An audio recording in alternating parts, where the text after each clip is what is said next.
ಪ್ರತಿ ಸಲ ಚಾನಲ್ ಮಾಡೋಣ ಅಂತ ಹೇಳೋದು ಸುಮ್ಮನಾಗೋದು ಮಾಡ್ತಿದ್ರಲ್ಲ. ಸೊ ಎಲ್ಲರೂ ಮನೆಯಲ್ಲಿ ಹಂಗೆ ಅನ್ನೋದು, ಅಯ್ಯೋ ನೀನು ಶಿವಸ್ವಾಮಿನೂ ಪ್ರತಿ ವರ್ಷ ಹೊಸ ಚಾನಲ್ ಮಾಡ್ತೀರಿ ಅಂತ. ಇಲ್ಲ ತಡ್ರಿ. ಅದಾದ್ಮೇಲೆ ಇವರು ಒಂದಿದೆ ಮೇಡಮ್ ಒಂದಿದೆ ಅವ್ರು ಹೇಳಿದ್ರಲ್ಲ ದೇಸಾಯಿ ಅವರು, ಒಂದಿದೆ ಮೇಡಮ್ ಅಂತ. ಸರ್ ನೀವು ಏನೇನೋ ಯೋಚನೆ ಮಾಡಿ ಏನೇನೋ ಹೇಳ್ಬೇಡಿ, ನೀವು ಕರೆಕ್ಟಾಗಿ ಹೇಳಿ ಹಂಗೆ ಹಿಂಗೆ ಅಂತ. ಆಮೇಲೆ ಹೇಳಿದರು, ಮೇಡಮ್ ಇದು ಗ್ಯಾರಂಟಿ ಹೆಂಗಿದೆ? ಏನು ಸಾರ್ ಇದು ಕಾಂಗ್ರೆಸ್ ಚಾನಲ್ ಇದ್ದಂಗಿದೆ. ಯಾರಾದರೂ ಸಡನ್ನಾಗಿ ಗ್ಯಾರಂಟಿ ನ್ಯೂಸ್ ಅಂದ ತಕ್ಷಣ ಇದು ಕಾಂಗ್ರೆಸ್ ಚಾನಲ್ ಅಂತ ಹೇಳ್ತಾರೆ. ಸೊ ಆ ಥರದ್ದು ಪಟ್ಟ ತಗೋಬೇಕಾ? ಬೇಡ ಅಂತಂದ್ವಿ. ಅದಾದಮೇಲೆ ಕೊನೆಗೆ ಆಯಿತು, ನೀವೆಲ್ಲರೂ ಲಿಸ್ಟ್ ಮಾಡ್ಕೊಂಬನ್ನಿ ಅಂತಂದ್ರಿ. ನಾನು, ಅರವಿಂದ್ ಸರು, ನಮ್ರತ ಎಲ್ಲ ಒಂದು ದೊಡ್ಡ ಲಿಸ್ಟ್ ಮಾಡ್ಕೊಂಡು, ಏನು ಗೂಗಲಲ್ಲಿ ಸರ್ಚ್ ಮಾಡೋದೇನು ಎಲ್ಲ ಸರ್ಚ್ ಮಾಡಿ ಎಲ್ಲ ಲಿಸ್ಟ್ ಮಾಡ್ಕೊಂಡು ಬಂದ್ವಿ. ಸಿಕ್ಕಾಪಟ್ಟೆ ಲಿಸ್ಟ್, ಇವ್ರು ಒಂದಿಷ್ಟು ಲಿಸ್ಟು, ನಾನೊಂದು ಲಿಸ್ಟ್, ಎಲ್ಲ ಲಿಸ್ಟ್ ಮಾಡ್ಕೊಂಡು ಬಂದ್ವಿ. ಯಾಕಂದರೆ ಈ ಗ್ಯಾರಂಟಿ ತುಂಬ ಪೊಲಿಟಿಕಲಿ ಸೌಂಡ್ ಆಗ್ತಾ ಇದೆ ಅಂತ. ಇದನ್ನು ಹೆಂಗಾದರೂ ಮಾಡಿ ಇದು ಬೇಡ, ನಾವು ನಮ್ಮದೇ ಆದ ಒಂದು ಎಲ್ಲಿಂದಾದರೆ ಹೆಂಗಾದರೂ ಮಾಡಿ ತೊಗೊಂಡು ಬರೋಣ ಅಂತ ನಾನು ಮತ್ತು ಅರವಿಂದ್ ಸರ್ ಡಿಸೈಡ್ ಆದ್ವಿ. ಫುಲ್ ಮಾಡ್ಕೊಂಡು ಬಂದ್ವಿ. ಒಂದು ಸದಾಶಿವ ನಗರದಲ್ಲಿ ಯಾವುದೋ ಒಂದು ಹೋಟೆಲ್, ಯಾವ ಹೋಟೆಲ್ ಸರ್? ಹೋಟ್ಲು. ಅದರಲ್ಲಿ ಕೂತ್ಕೊಂಡ್ವಿ. ಸೊ ಇವರು ಇದ್ದರು. ಆಮೇಲೆ ಅರವಿಂದ್ ಸರು, ನಾನು, ಇವ್ರು ಸುಮ್ಮನೆ ಕೂತಿದ್ರು, ಇವ್ರೇನು ಮಾತಾಡ್ತಾ ಇಲ್ಲ. ಶಿವಸ್ವಾಮಿ ಸರ್ ಸುಮ್ಮನೆ ಕೂತಿದ್ರು. ಸುರೇಶ್ ಸರ್ ಇರಲಿಲ್ಲ, ಮಂಜುನಾಥ್ ಸರ್ ಇದ್ರು. ಸೊ ಕೂತಿದ್ವಿ, ಇವ್ರು ಏನೂ ಮಾತಾಡ್ತಾ ಇಲ್ಲ. ನಾವು ಒಂದಾದ್ಮೇಲೆ ಒಂದೊಂದು ಹೇಳಿದ್ವಿ ಸುಮ್ಮನೆ ಇದ್ರೆ ಏನೂ ಮಾತಾಡಿಲ್ಲ. ಕೊನೆಗೆ ನಾವಿಬ್ರು, ಯಾವುದು ಚೆನ್ನಾಗಿಲ್ಲ ಸರ್, ನಿಮ್ಮದೇ ಗ್ಯಾರಂಟಿನೇ ಚೆನ್ನಾಗಿದೆ ಅಂತ ಅನಿಸುತ್ತೆ ಸರ್ ಅಂತ ಅಂದ್ವಿ. ಆಮೇಲೆ ಮುಂದಿಂದ ಹೇಳಿ ಸರ್. ಸೊ ಆಮೇಲೆ ಎಲ್ಲ ಕೊನೆಗೆ ಇದು ಎಲ್ಲ ಒಪ್ಕೊಂಡ್ರು ಗ್ಯಾರಂಟಿ ನ್ಯೂಸೇ ಮಾಡೋಣ ಅಂತ. ಆಮೇಲೆ ಇದು ನನ್ನ ಅದಾದಮೇಲೆ ಸತೀಶನ್ನು ಕೇಳಿದೆ, ಸತೀಶನ ಕಡೆಯಿಂದ ಓಕೆ ಆಯಿತು. ಆಮೇಲೆ ಒಂದಷ್ಟು ಜನನ ದೊಡ್ಡವ್ರನ್ನ ಸಾಹಿತಿಗಳನ್ನ ಕೇಳಿದೆ, ಜರ್ನಲಿಸ್ಟ್ಗಳು ಕೇಳಿದೆ. ಆಮೇಲೆ ನನಗೆ ಬೇಕಾದವ್ರು, ತುಂಬ ಬೇಕಾದವ್ರನ್ನ ಕೇಳಿದೆ. ಅವ್ರೂ ಒಂದಷ್ಟು ಜನ, ಒಂದು ಆಲ್ಮೋಸ್ಟ್ ಎಲ್ಲ 90% ತುಂಬ ಚೆನ್ನಾಗಿದೆ ಮಾಡು. ಆಮೇಲೆ ಒಂದಷ್ಟು ಇದು ಕಾಂಗ್ರೆಸ್ ಫ್ಲೇವರ್ ಇದೆ, ಸ್ವಲ್ಪ ಅದರಿಂದ ಹೊರಗಡೆ ಬರೋಕ್ಕೆ ಏನಾದ್ರು ಪ್ಲ್ಯಾನ್ ಮಾಡ್ಕೊಳ್ಳಿ, ಅದಂತೂ ಇದಾಗೋದು. ಬಟ್ ಹೆಸರು ಮಾತ್ರ ತುಂಬ ಚೆನ್ನಾಗಿದೆ, ಬ್ರ್ಯಾಂಡ್ ಕ್ರಿಯೇಟ್ ಆಗುತ್ತೆ ಅಂತ ಹೇಳಿದ್ರು. ಸೊ ಅದಾದಮೇಲೆ ಆಯಿತು, ಹೆಸರು ಆಯಿತು. ಆಮೇಲೆ ಅಲ್ಲಿ ಇದು ಸುದ್ದಿ ನ್ಯಾಯ ನಿಶ್ಚಿತ.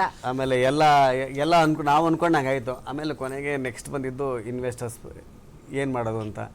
ಆಮೇಲೆ ಹೆಸರೆಲ್ಲ ಹುಡುಕಿಟ್ಬಿಟ್ಟಿದ್ದೀವಿ. ಇದು ಆಲ್ಮೋಸ್ಟ್ ಅಲ್ಲಿ ಮೆಂಟಲಿ ರೆಡಿ ಆಗಿದ್ದೀವಿ, ಒಂದಷ್ಟು ಸ್ಟ್ರಾಟಜಿ ಮಾಡ್ಕೊಂಡಿದ್ದೀವಿ.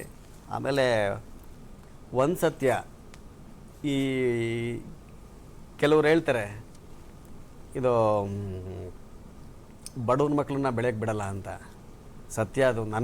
ನಮ್ಮ ಇದರಲ್ಲಂತೂ ಯಾಕಂದರೆ ನಾವು ಈಗ ಎಲ್ಲರೂ ನಾವು ಹಿಂದೆ ನೋಡಿದಾಗ ದೊಡ್ಡ ಮಿನಿಸ್ಟ್ರಿಗಳು ಚಾನಲ್ ಮಾಡಿದ್ದಾರೆ, ಇದು ಬಿಸ್ನೆಸ್ಮನ್ಗಳು ಮಾಡಿದ್ದಾರೆ. ಕೆಲವು ಕಾರಣಾಂತರಗಳಿಂದ ಅದು ಏನೇನೋ ಬೇರೆ ಥರ ಟರ್ನ್ ಆಯ್ತದು. ಸೊ ನನಗೆ ಅಂತ ನಿಂತ್ಕೊಂಡಾಗ ಶಿವಸ್ವಾಮಿಗೆ ಮತ್ತು ರಾಧವ್ರಿಗೆ ಮತ್ತು ಅರವಿಂದ್ ಸರ್ ಆಗಲಿ ಮತ್ತು ನಮ್ರತ ಆಗಲಿ ನಾವು ಚಾನಲ್ ಮಾಡೋಕೆ ಹೊರಟಾಗ ಇವ್ರಿಗೆ ಯಾರು ಇನ್ವೆಸ್ಟರ್ಸ್ ಇಲ್ಲ, ಇವ್ರಿಗೆ ಯಾರು ಆಗ್ತಾರೆ, ಇವ್ರು ನಂಬಿ ಯಾರು ಆಗ್ತಾರೆ. ಆಮೇಲೆ ಇದು ಆವಾಗಲೇ ಒಂದು ಚಾನಲ್ ಶುರುವಾಗಿ ಒಂದು 6 ತಿಂಗಳಾಯ್ತು, ಇನ್ನೂ ಇದು ಲೈಸೆನ್ಸ್ ಸಿಕ್ಕಿಲ್ವಂತೆ, ಲೋಕಲ್ ಚಾನಲ್ ಅಂತೆ ಏನೇನೋ. ಬಟ್ ನನಗೆ ಗೊತ್ತಿತ್ತು ಅದರಲ್ಲಿ, ಇಲ್ಲಿ ನನಗೆ ಗೊತ್ತಿತ್ತು, ನನ್ನ ಹೆಂಡತಿ ಗೊತ್ತಿತ್ತು ನಾನು ಏನು ಮಾಡ್ತಿದ್ದೀನಿ ಅಂತ. ನಾನು ಹೇಳ್ತಾ ಇದ್ದೆ, ನೋಡಿ ಹಿಂಗಾಗಿದೆ, ಹಿಂಗೆ ಆಗ್ತಾ ಇದೆ, ಇಷ್ಟಿದೆ, ನಮ್ಮ ಹತ್ರ ಇಷ್ಟು ಅಮೌಂಟ್ ಬಂತು, ಹಿಂಗೆ ಹೇಳ್ತಾ ಇದ್ದೆ. ಬಟ್ ಬೇರೆಯವ್ರಿಗೆ ಎಷ್ಟು ಹೇಳಬೇಕು ಅಷ್ಟು ಹೇಳ್ತಾ ಇದ್ದೆ. ಬಟ್ ನನಗೆ ಇದು ನಮ್ಮ ಹುಡುಗರಿಗೆ ಹೇಳ್ತಾ ಇದ್ದೆ, ಇದು ಸಾರ್ ಏನು ಸರ್ ಚಾನಲ್ ಲಾಂಚ್ ಆಗೋದೇ ಇಲ್ವಂತೆ, ಇನ್ವೆಸ್ಟರ್ಸ್ ಇಲ್ವಂತೆ ಅಂತ. ಸತ್ಯವಾಗ್ಲೂ ಹೇಳ್ತೀನಿ, ನಾವು ಈ ಹಿಂದೆ ದುಡ್ಡು ಮಾಡಿದ್ವಿ ಅನ್ನೋ ಗೊತ್ತಿಲ್ಲ. ನಮಗೆ ಇದು ಇನ್ವೆಸ್ಟರ್ಸ್ ಅಂತೂ ನಮ್ಮ ಚಾನಲ್ಗೆ ನಮ್ಮನ್ನು ನಂಬಿ, ಇಲ್ಲಿ ಇದು ಕೋಶಿ ಸರಿಂದ ಹಿಡಿದು ತಿರುಮಲೇಶಿಂದ ಹಿಡಿದು ದೇಸಾಯಿ ಮತ್ತು ನಾನು ಮತ್ತು ನಮ್ರತ, ಸತೀಶು, ನಮ್ಮ ರವಿನಾರಾಯಣು ಮತ್ತು ಅರವಿಂದ್ ಸರ್ ಮತ್ತು ರಾಧವರು, ಇಷ್ಟು ಜನ ನಂಬಿ ಬಹಳಷ್ಟು ಜನ ಮುಂದೆ ಬಂದರು. ಅದು ಯಾರೂ ಗೊತ್ತಿಲ್ಲ. ತುಂಬ ಒಂದು ಹಂತದಲ್ಲಿ ಏನಂತಂದರೆ ಎಲ್ಲ ಹೇಳ್ತಾರೆ ಇಲ್ವಂತೆ. ಸತ್ಯವಾಗ್ಲೂ ನಮ್ಮನ್ನು ನಂಬಿ ಇನ್ವೆಸ್ಟ್ ಮಾಡೋಕ್ಕೆ ಬಂದವರು ಭಾಳಷ್ಟು ಜನ ಪೊಲಿಟಿಷಿಯನ್ ಬಂದಿದ್ದಾರೆ, ಬಿಸ್ನೆಸ್ ಮ್ಯಾನ್ ಬಂದಿದ್ದಾರೆ. ಅದು ನಮ್ಮ ಹುಡುಗರು ಹೇಳ್ತಾ ಇದ್ದೆ, ನನ್ನ ಬಾಯಲ್ಲಿ ಯಾವತ್ತಾದ್ರೂ ನಮ್ಮ ಹತ್ರ ಇನ್ವೆಸ್ಟ್ಮೆಂಟ್ ಇಲ್ಲ ಅಂತ ಬಂತು, ಅವಾಗ ಬೇಕಾದ್ರೆ ನಂಬಿ, ಯಾರು ಹೇಳಿದ್ರೆ ನಂಬೋಕೆ ಹೋಗ್ಬಿಡಿ ಅಂತ ಹೇಳ್ತಾ ಇದ್ದೆ. ನಾನು ಇವತ್ತಿಗೆ ಹೇಳ್ತಿದ್ದೀನಿ, ಈ ಕ್ಷಣಕ್ಕೂ ನಮ್ಮ ಚಾನಲ್ಲು ಬೇಕಾಗದ ವ್ಯವಸ್ಥೆಯನ್ನೆಲ್ಲ ದೇವ್ರು ನಮ್ಗೆ ಕೊಟ್ಟಿದ್ದಾನೆ. ಅಷ್ಟು ನಂಬಿ ನಮ್ಮ ಎಷ್ಟು ಜನ ನಂಬಿ. ಸುಮ್ಮನೆ ಇರ್ರಿ ಸರ್, ನಿಂದಕರು ಇರಬೇಕು ಹಂದಿಗಳಂತೆ, ಅವಾಗಲೇ ನಾವು ಮುಂದಕ್ಕೆ ಕೊಡಕ್ಕೆ ಸಾಧ್ಯ. ನನಗೂ ರಾಧಾ ಮೇಡಮ್, ನನಗೂ ಈ ಮೀಡಿಯಾದಲ್ಲಿ ನಾನು ಒಂಥರ ಭಾಳ ಫ್ರೆಂಡ್ಲಿ ಆಗಿರ್ತೀನಿ ಎಲ್ರಿಗೂ. ಅಂದರೆ ನಾನು ಎಲ್ರಿಗೂ ಇದು ದೊಡ್ಡವ್ರಿಗೆಲ್ಲ ಅಣ್ಣ ಅಂದ್ಕೊಂಡು, ಮತ್ತು ಜೂನಿಯರ್ಸ್ಗಳಾಗಲಿ ನನ್ನ ಕಂಡ್ರೆ ಭಾಳ ಇಷ್ಟ ಜೂನಿಯರ್ಸ್ಗಳಿಗೆ. ಸೊ ನನಗೂ ಶತ್ರುಗಳಿಲ್ಲ ಅಂದ್ಕೊಂಡಿದ್ದೆ. ಈ ಮೀಡಿಯಾಗಳು ಈಗ ಚಾನಲ್ ಅಂತ ಒಬ್ಬ ಬಡವ್ರ ಮಗ ಚಾನಲ್ ಶುರು ಮಾಡಿದಾಗ ಶತ್ರುಗಳು ಹುಟ್ಕೋತಾರೆ. ಅದು ಬೇರೆ ಬೇರೆ ರೀತಿ ಬೇರೆ ಬೇರೆ ಕಾರಣಕ್ಕೆ. ದಯವಿಟ್ಟು ಅವ್ರು ಯಾರು ಎಷ್ಟು ಜನ ನನ್ನನ್ನು ಏನು ಎದುರಿಸ್ತಾರೋ ಏನು ಬೆದರಿಸ್ತಾರೋ ಅದು ಯಾವತ್ತೂ ನಾವಂತೂ ಕೇರ್ ಮಾಡಲ್ಲ. ಈ ಜನಗಳ ಶಕ್ತಿ, ಜನಗಳ ಸಪೋರ್ಟ್ ಇರೋ ತನಕ ಅಂಥವು 100 ಜನ ಬರಲಿ 1000 ಜನ ಬರಲಿ ಆ ಎದುರಿಸೋ ಶಕ್ತಿ ಅಂತ ದೇವ್ರು ಕೊಟ್ಬಿಟ್ಟಿದ್ದಾನೆ. ಒಂದು ಒಟ್ಟಾರೆ ಹೇಳ್ಬೇಕಂದ್ರೆ ಇದು ಒಂದು ಚಾನಲ್ಲು, ಅದು ಜನ ಮೆಚ್ಚೋ ಚಾನಲ್ಲು. ಅದು ನಮ್ಮದು ಟ್ಯಾಗ್ಲೈನ್ ಹೇಳ್ದಂಗೆ ಸುದ್ದಿ ಖಚಿತ, ನ್ಯಾಯ ನಿಶ್ಚಿತ ಅನ್ನೋ ಥರ. ಅದೇ ರೀತಿ ನಾವು ತಗೊಂಡು ಹೋಗ್ತೀವಿ. ಜನಗಳ ಸಪೋರ್ಟ್ ಒಂದು ದೇವ್ರದಿಂದ ಎಲ್ಲರೂ ಇವಾಗ ಸಪೋರ್ಟ್ ಮಾಡಿ ನಮಗೆಲ್ಲ TRP ಬಂದು, ಅಂದರೆ ನಿಮಗೆ ಇದು ಈಗೆಲ್ಲ ನಮ್ಮ ಚಾನಲ್ಗಳು ನಿಂತಿರೋದೆ TRP ಮೇಲೆ.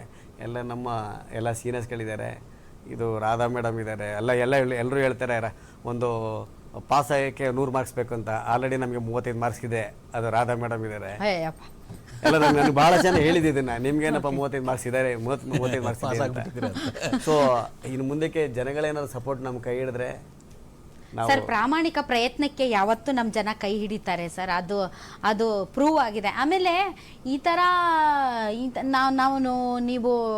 ನೀವು ಆಫ್ ಏರ್ ಇರ್ತೀರ, ಆನ್ ಏರ್ ಇರೋ ನನಗಂತೂ ಸರ್ ಎಷ್ಟು ಟ್ರಾಲ್ ಮಾಡಿಲ್ಲ, ಎಷ್ಟು ಹೀಯಾಳಿಸಿಲ್ಲ, ಅದೆಲ್ಲ ನಮಗೆ ಅದಂತೂ ಭಾರಿ ರೂಢಿ. ಬಟ್ ಒಂದಂತೂ ಸತ್ಯ ನೀವು ಹೇಳಿದ್ದು, ತೀರಾ ನಮಗೆ ನಾವು ಹೇಳುವಂತಹ, ಅಂದರೆ ಎಸ್ಪೆಷಲಿ ನಾನು ಪ್ರೆಸೆಂಟ್ ಮಾಡುವಂಥ ಅಥವಾ ನಾನು ಹೇಳುವಂಥ ಸುದ್ದಿಗಳಿಗೆ ನನಗೆ ಶತ್ರುಗಳಿದ್ದಾರೆ ಅಂತ ಅನ್ಕೊಂಡಿದ್ವಿ.